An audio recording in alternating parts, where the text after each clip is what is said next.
If you've encountered the message Face ID required stolen device protection is turned on your iPhone, it might seem confusing or even alarming. But don't worry, I'm here to guide you step by step to resolve this issue, so let's dive in. First, let me make it clear that the only method is to give the Face ID that you've given in the first place. But due to some circumstances, you may not be able to verify the Face ID. Don't worry. I'll walk you through the steps to resolve this issue. First, open Settings. Then navigate to Face ID and passcode.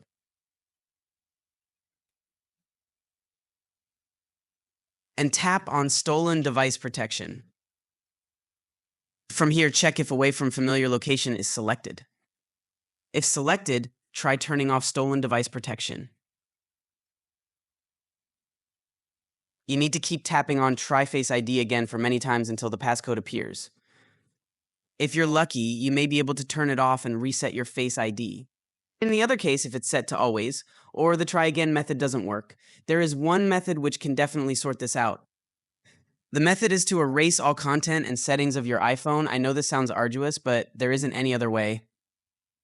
No need to worry, all your data will be restored exactly as it was before the reset. To ensure you don't lose any data during this process, start by creating a complete backup of your iPhone using iTunes on your PC or Mac. Next, erase all content and data from your iPhone. This will reset the device to factory settings, removing everything from your personal files to your installed apps. On your iPhone, navigate to Settings, then General. Scroll down and tap on Transfer or Reset iPhone, and then select Erase all content and settings.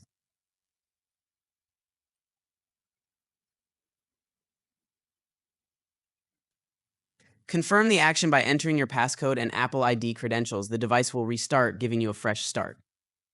After the reset, you have to reconnect your iPhone to the computer where you created the backup and restore your iPhone.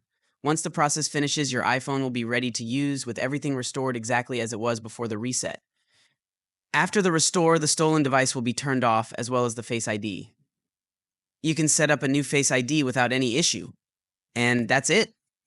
By following these steps, you should be able to fix the Face ID required stolen device protection is turned on message on your iPhone.